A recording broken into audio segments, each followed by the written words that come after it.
them out, get them nice and fluffy. They're already pretty fluffy as it is, so you know, you don't want to go too crazy with it.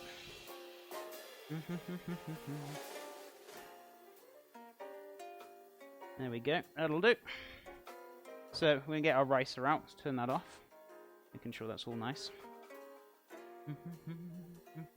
Tell you what though, that Yorkshire pudding is looking very nice. Yorkshire pudding, toad in the hole, looking lovely. But yeah, sucks about the oil. I'll get a cleaner now and clean it over the weekend. It's another job I didn't have to do, but now I'm gonna have to do it. So sucks. Oh well. Feels bad, man. Feels bad, but it's okay. At least I know for next time. I'm just not going to be able to do a large tray of Yorkshire or toad in the hole. Ah, man. Oh, didn't I have a... Oh, I do.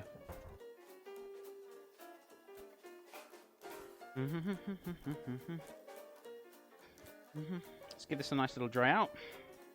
So we've got our mashed potato in here.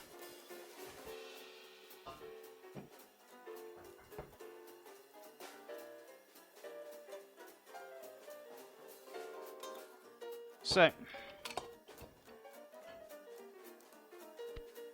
what we're going to do is pop these into the masher and give these a nice little mash, or rice, sorry.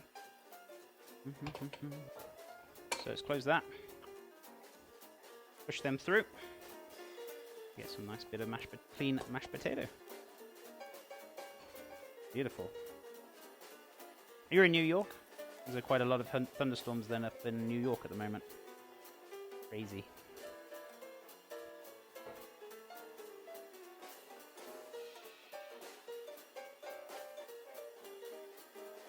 Fantastic. So.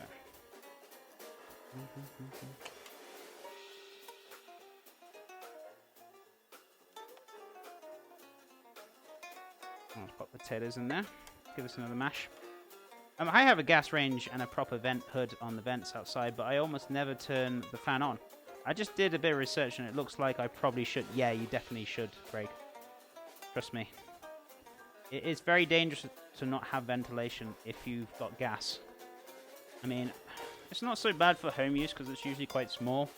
So you probably wouldn't need as much ventilation as I say, but you still need ventilation regardless.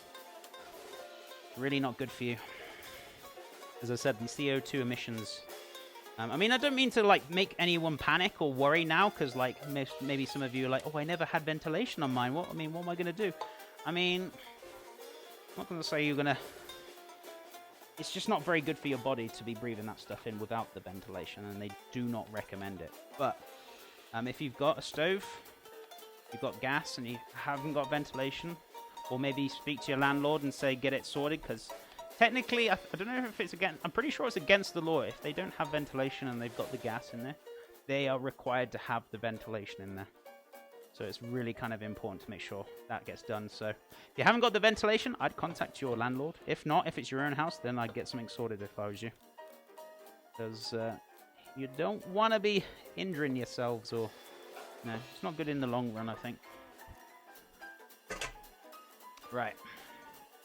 Yeah, it doesn't seem like it's immediately dangerous, but it looks like there can be pollutants that can't smell or... Yeah, exactly. It's the... I'm pretty sure it's... I could be wrong, but is it carbon monoxide? Or like there's some parts of like CO2 emission? Something along those... Or was it carbon dioxide? I don't know. I can't remember now. Pretty sure it's carbon monoxide, which is very dangerous, yes. But I don't think there's a lot... I don't know 110%, but yeah, all I know is you do need the vents just to make sure it stays nice and clear. I can't remember the name of the exact gases in there with the gases. Right.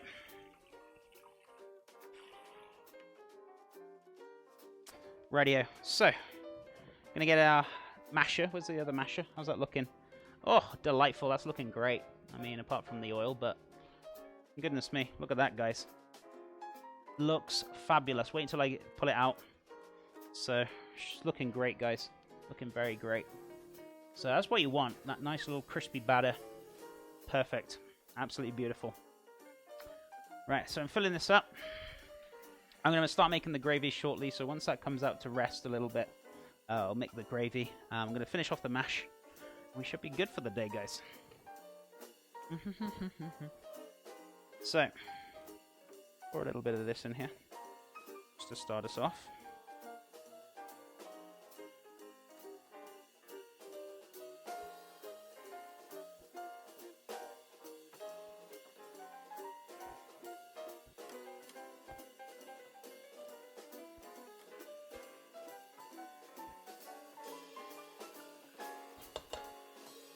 Very nice. So, I'm just finishing it off with a little bit of mashing as well. Sorry, I just texted the wife. Beautiful. Gas burner almost always produces significant quantities of nitrogen dioxide. Oh, there we go. Which is respiratory irritant. Depending on the burner configuration, but it also can produce carbon monoxide. Yeah, there we go. There we go. I knew there was something else, but I wasn't sure what. I couldn't remember. Thank you, Craig. But yeah, and also, if you've got like gas burners, you do actually need to get them serviced quite regularly, or like every year or every 6 months. Just want a certified gas man just to come in, and he'll test them and he'll like certify them. We used to have it at work. They used to have one come in every 6 months just to make sure they're working properly. Maybe in household, I don't know, maybe every year. I don't think you'd be using them as much as say for example, a conventional kitchen, like a restaurant kitchen or something like that. But I do feel like you probably will need to get those serviced as well. So there is a downside with gas. There's a lot of work needs doing to them, but whichever. That's the plus side. Pros and cons, guys. Pros and cons. Well then, I'm big trouble because, like, just recently I put a gas stove in the middle of the kitchen on an island and there's not a vent over it. Yeah, I would make sure there's a vent. I mean, long term it's not good, but, I mean, like, currently, you just gotta make sure you got some windows or something open, but, yeah, you always need to have, when it comes to gas, you've got to have ventilation, guys. Very important. Oh, smashed potatoes looking grand. Look at it. Delicious. I'm going to have a little taste of it now. What do you recommend that is, like, filling but light for when it's, like, very hot when you work outside? Usually the biggest thing that comes up, and you probably hear it all the time, is, like, a salad. That's usually, like, one of the most kind of standard ones you usually hear quite often. But yeah, apart from that, I guess kind of like a light pasta salad, maybe. I mean, it's kind of heavy sometimes. A little bit heavy. I'm just going to turn that down a little bit. Smoking just a touch, so I think it's because of the oil at the bottom. I'm going to have to give that a really good clean out. It's the last time I'm going to do a big one of them again. Goodness me. Good luck with me scrubbing that this weekend. That's the only problem, is that the oven is so small. But not a lot you can do about it. But I'm not complaining. I'm pretty happy with, regardless of anything. But I'm just going to have to spend half of my weekend scrubbing that now. Which I didn't really want to do, because I've got like lots of things to do this weekend. But oh well. There goes my weekend again. Alright, a couple of pinches of salt. Don't go too crazy. So, maybe like a Waldorf salad could be... Yeah, Waldorf salad is great. With the celery, the grapes, the blue cheese. Maybe having stuff like, like maybe a beetroot salad or something like that. That's usually pretty nice as well. There goes Mr. Fly. He just got zapped. So, let's give this a nice little... Can you make lembas bread? Never heard of it. Would like to learn about it though. So, let's give this a nice little mash. What country of origin is lembas bread from?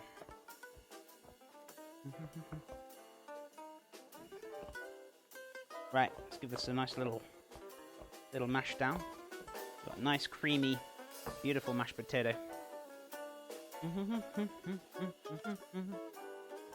Right, so that's pretty much there, or it should be. I'm going to turn the oven off, It is a little bit smoky in there. I'm going to have to give this a really good clean this weekend, as I said. That should be about ready.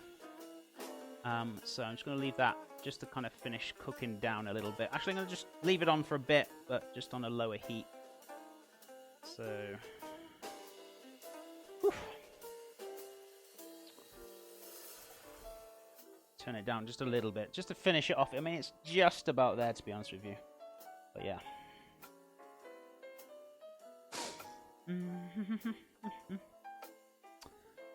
Isn't that from The Lord of the Rings? No idea. The real-world version of Lembas is like probably pemmican. It is indeed from like Lord of the Rings. I don't know. It's like Lothian or like the general Elvish bread. Okay, one small bite is enough to fill stomach of a grown man. Oh, okay. No idea. No idea. Never made it. Never really looked into it. But maybe it's something to look into. But you know, the style of bread. What kind of country of origin would that be? I've never heard of it or never really seen it, so I wouldn't know. I wouldn't know, my friend. Maybe it's something to look at a later date. Right. Mashed potatoes done. We're going to get out the... in about 2 seconds, we're going to get out the... what's it called? Toad in the hole, of course. We're going to make a start on this gravy as well. Gravy is not going to take too long to make. But we're going to need a little bit of butter. A little bit of flour to make the roux, obviously Marmite as well, and obviously our chicken stock as well. So that's all you're going to need. You could add more flavors and stuff to it if you want to. You can enrich in it different ways, but that's all the 4 main easy components. This one's pretty much empty. It's got like very little amount in there. There we go. So yeah, it's a very small amount, but I will use it up. It's not going to go to waste. Definitely not. Definitely not. So, let's have a look. Can that come out now? I believe it can. So, it looks pretty much done to me. So, what we're going to do... pull this out. Being very, very careful. It's going to be extremely hot, guys. So, shall I give this another 5 minutes longer? I'm going to give this another 5 minutes, and then we should be about there. And we can have a look and go for it. Right. Gravy. So, I don't want to make, like, masses and masses of it. So, only what I said about, what, 70 grams, 75. Maybe a little bit less for that. But, I mean, this will be ideal for the gravy we've got, which is great. But let me wash up these pans first, because I need these pans over here. So, give this a nice little clean.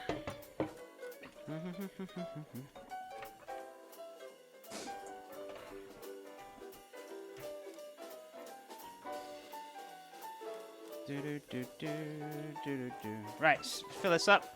Beautiful.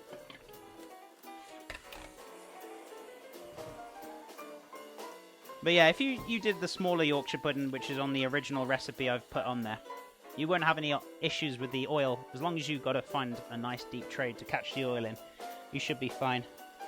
But if you've got a larger oven, you shouldn't have a problem making a large one like this one. But yeah, if you've got a small oven, oil's going to go everywhere. You're not going to have a fun time. You're going to have fun cleaning out on the weekend. But just be careful with it, guys.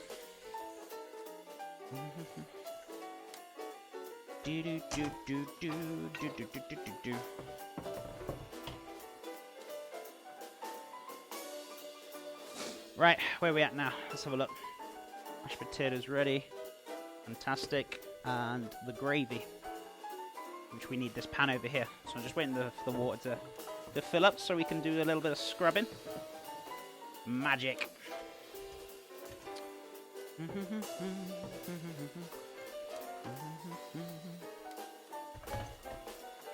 Beautiful. So let's give this all a bit of a nice scrub. Get that ricer washed as well. Make sure that's all nice and clean.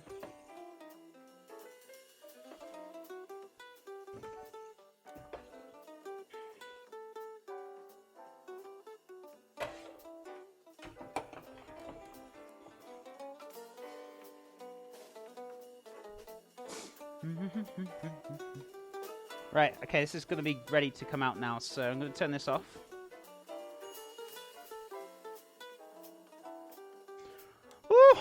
Right, hope you're ready for some cheeky toad in the hole, guys.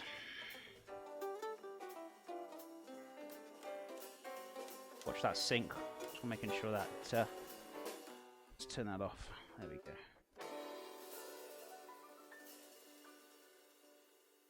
So...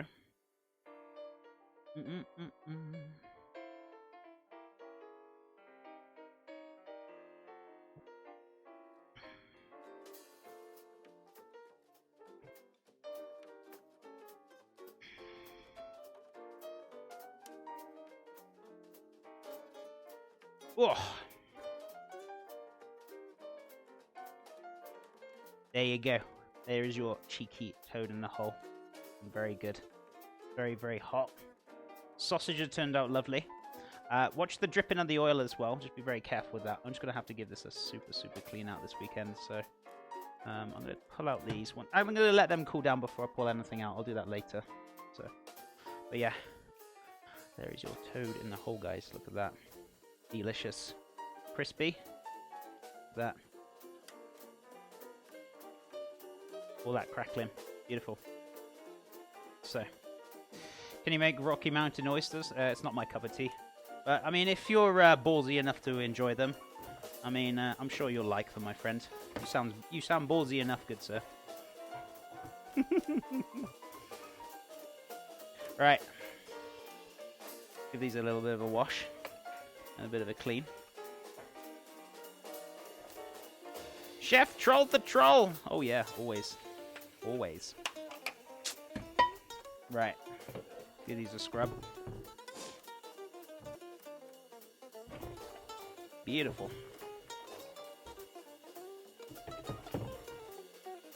But, can I make them? I'm pretty sure I can, my friend, so not really an issue. They're not one of the hardest things to make. They're not my cup of tea.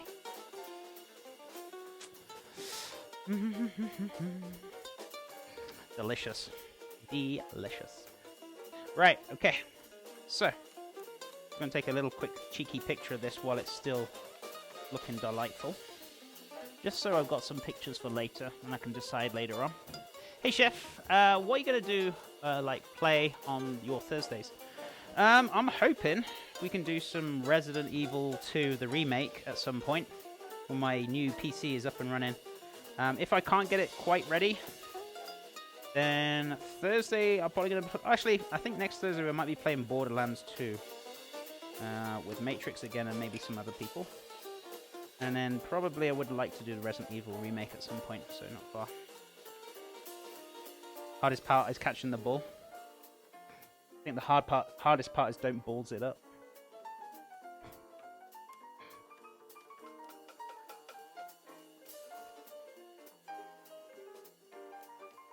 Kappa.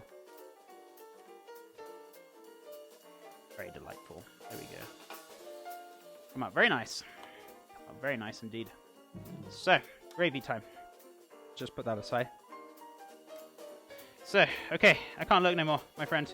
Zaggy, no worries at all, dude. Thank you so much for all the lurk. I really appreciate it. I appreciate your support, good sir. I will catch you later, Mr. Zags. Are you streaming today, amigo? Are you? Is it day off today? What time you streaming? If you're streaming in a minute, I'm gonna come raid you in a sec.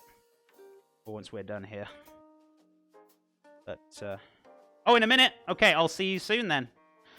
There we go. I don't need to go searching for somebody to raid because we're gonna go raid Mr. Zaggy instead. So. There we go. That's sorted me out for the day. But yeah, we'll see you in a bit, Mr. Zags. And thanks again, buddy. Thank you so much for the support. Thank you for hanging out. It's always appreciated. Right. Gravy time. So, let's have a look. Let's put this onto a medium heat. Cody's out of the hole. It's a little bit. Kappa. Right. Oh, wrong one. Might help if you get the right one on, Chef. Goodness me. Let's have a look what we got. Butter is what I'm after.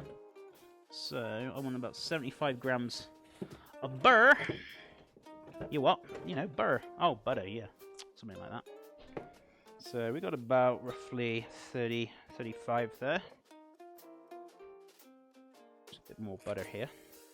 I'm just looking about probably same again there, same size, which would be roughly about 70 grams.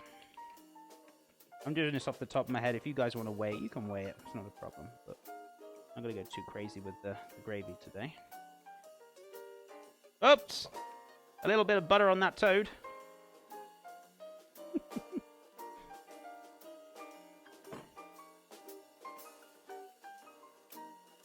It actually came out really nice, that toad in the hole, guys.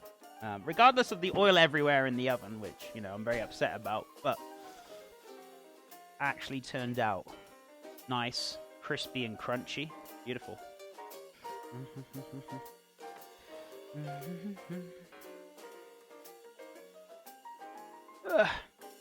Somebody want to get rid of the troll before I do? So I will in a minute. Right, so move this over.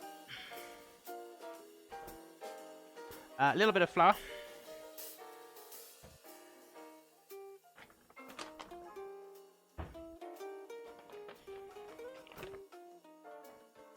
So what we're going to do, melt this down. We're going to add a little bit of flour. We're going to whisk this in. Thank you, Cal. Appreciate it.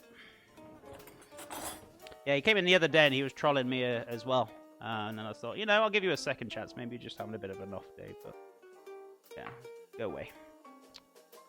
Right, so give that a little bit of butter, melting that down. I'm going to add a little touch of flour and whisk that round. So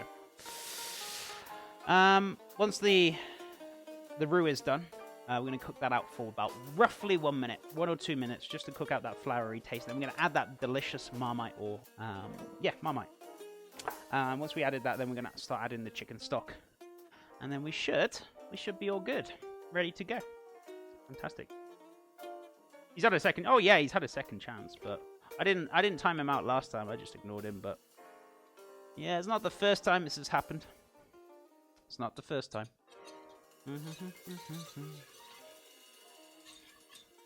So... get that cheeky flour in there once that's melted down, and then we can good to go. Don't forget to hydrate. Gordon Bennett, it's very hot today. Probably because of that oven's opened up.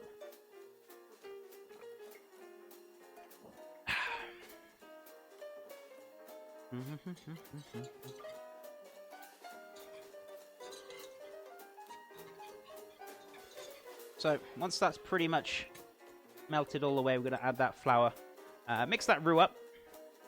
And we should be good to go. Beautiful. Beautiful stuff. So guys, thank you so much for being patient today. And thank you so much for hanging out, all the people who are hanging out today. We aren't quite finished.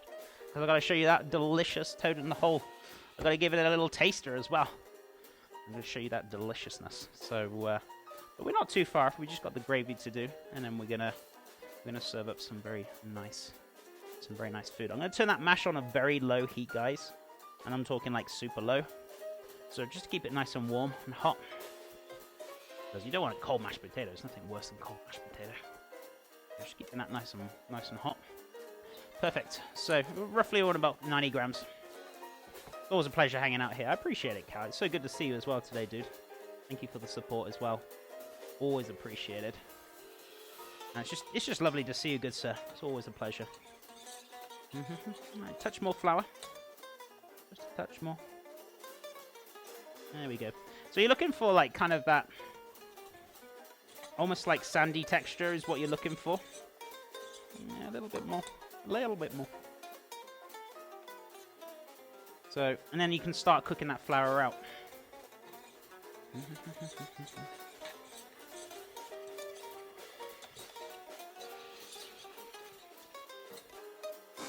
So we're going to cook that out for about a couple of minutes. And then we're going to start slowly. We're going to also add the Marmite as well. So I can get the Marmite ready now.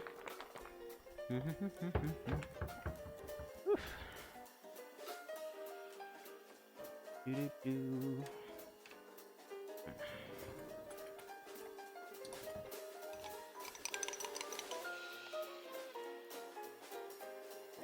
Just pop a little bit in there.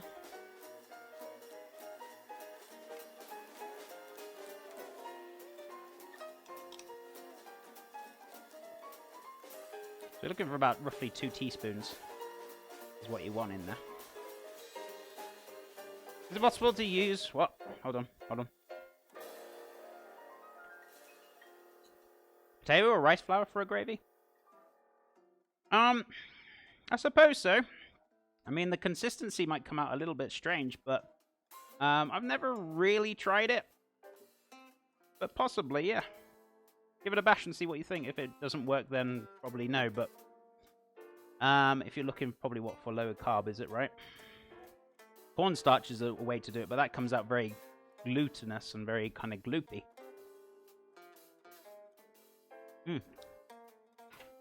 Very delightful. But yeah, if you want a really good consistency, it's got to be flour, I'm afraid. But yeah, unless you're like allergic to flour, if you're a celiac, I would say use gluten-free flour. That actually does work. So I'm pretty sure, yeah, potato or rice flour should work, dude. You shouldn't have an issue with it.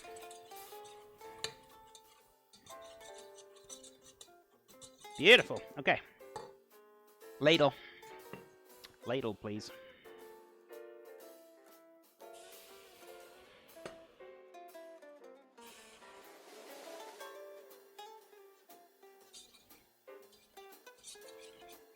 And